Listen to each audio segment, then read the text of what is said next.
Impossible. 绝对不可能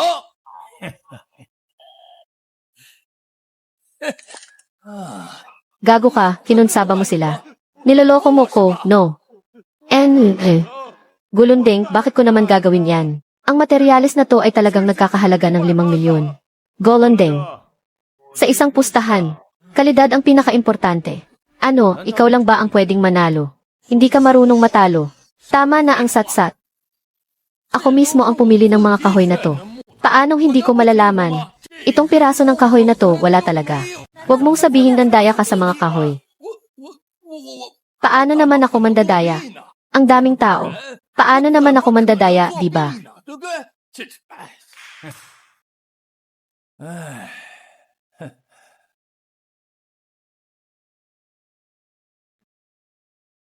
Gulundeng, tama na ang satsat. Tanggapin mo na ang pagkatalo mo. Pirmahan mo na.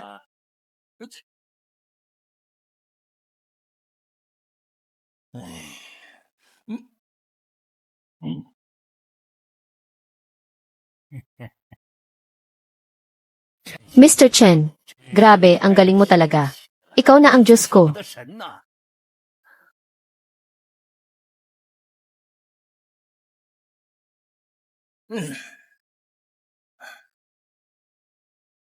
Hayop ka. Itong nangyari ngayon. Ako, si Gulundeng, ay hindi ito malilimutan. Magtutuos tayo.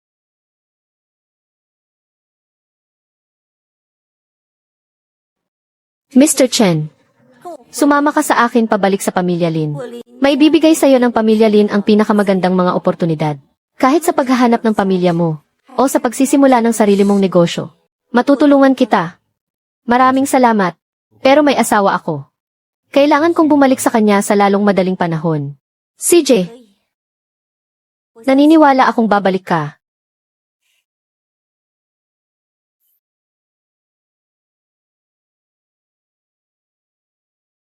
Chenlin.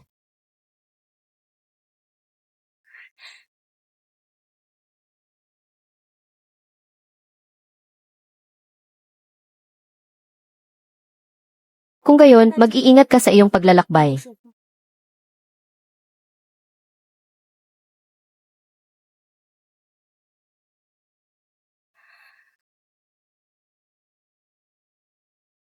Chenlin, 陈琳， sigurado akong babalik ka. 你一定会回来。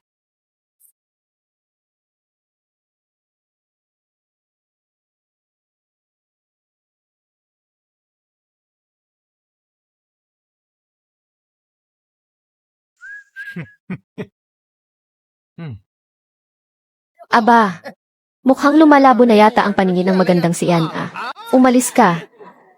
Huwag mo akong hawakan. Bumalik na ang asawa ko. Tingnan niyo kung anong gagawin niya sa inyo. Bumalik ka. Babalik pa kaya si Chenlin? Gipit kami ngayon ng kapatid ko. Bigyan mo kami ng pera. Bitawan mo ako. Kundi huwag kang umasang makakaalis ka. Ano pang pinupulot mo dyan? Bilisan mo, ibigay mo na ang pera. Dahil kung hindi, mamaya. Hindi na lang pera ang hihingin namin. Bitawan niyo ako.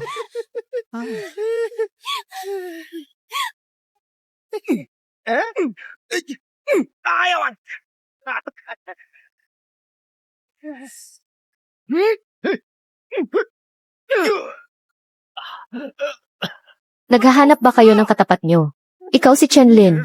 Nakabalik ka na. 你回来了！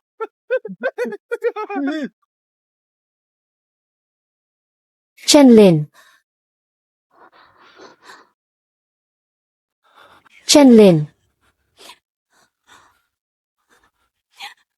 Mahal, ikaw na ba yan?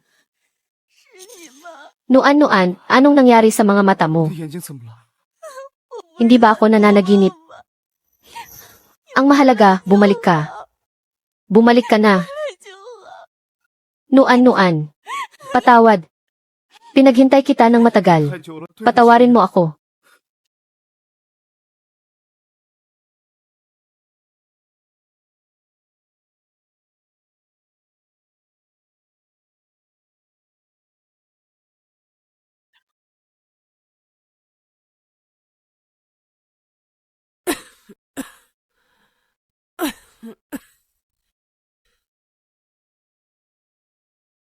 Nay,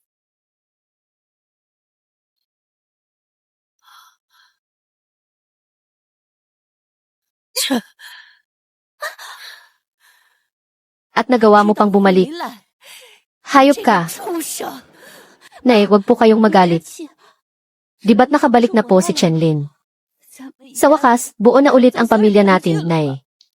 Sa loob ng 3 taon na kinuha siya dahil sa mga utang niya. Alam ba niya kung ano ang pinagdaanan nating mag-ina? Nagkasakit ako at hindi na makabangon.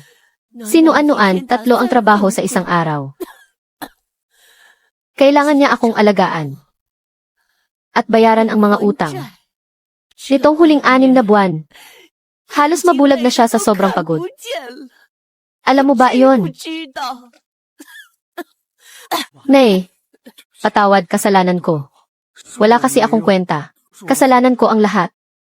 Nay, ano po ba talagang nangyari sa mga mata ni Nuan-Nuan? Ayos lang naman. Noong mga panahong wala ka, araw-araw pumupunta sa bahay ang mga pinagkakautangan para maningil. Napilitan lang talaga ako kasi wala na akong ibang paraan. Sa umaga, naghugas ako ng mga plato sa isang restaurant. Sa gabi, nagtitinda ako sa night market. Sa mga natitirang oras, gumagawa ako ng mga hinabing gamit sa bahay. Tapos inaalagaan ko pa si nanay. Sobrang nahirapan ang batang to. Hindi ko na alam kung kailan nagsimula. Pero itong mga mata ko, pablabo na lang ng pablabo.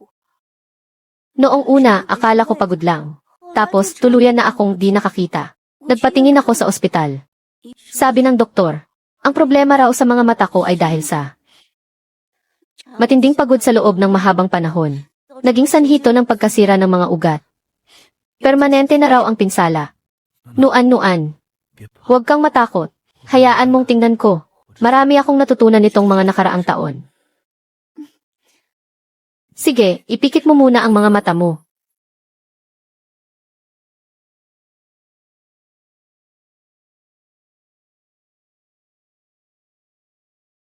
Parang, ang kati. Bakit parang umiinit? Nuan-Nuan.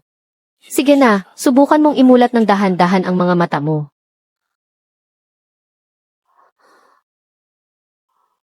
Mahal. Ako'y. Parang. May naaaninag ako.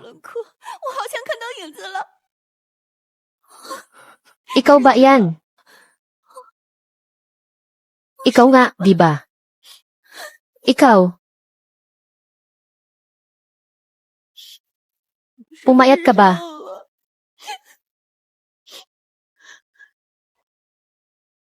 Mahal ko. Masyadong malala ang pinsala. Para tuluyang gumaling ang mga mata ni Nuan-Nuan, kailangang mapalusog agad ang mga ugat mo sa mata gamit ang 7 kulay na mahiwagang likido. At ang mahiwagang likidong to, makukuha lang ito sa mga pinakamataas na kalidad na batong jade. Nuan-Nuan, magtiwala ka sa akin. Tiyak na pagagalingin ko ng tuluyan ang mga mata mo. Sisiguraduhin kong magiging masaya at maginhawa ang buhay ninyo. Sa ngayon, kontento na akong nakakakita na ako ng mga anino. Kahit paano, nakikilala pa kita at si nanay. Sana hindi na tayo magkahiwalay pa. Nagtiwala akong babalik ka.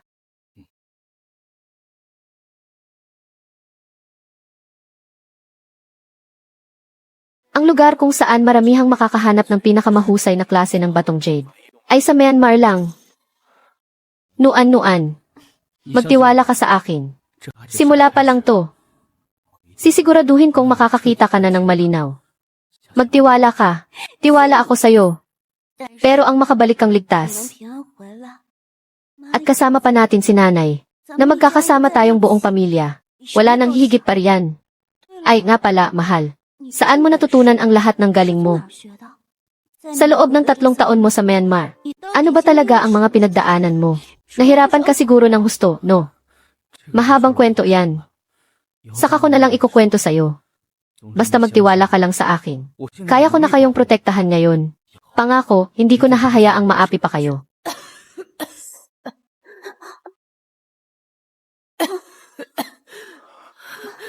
Nay, Nay, hayaan niyo pong tingnan ko rin ang kalusugan ninyo.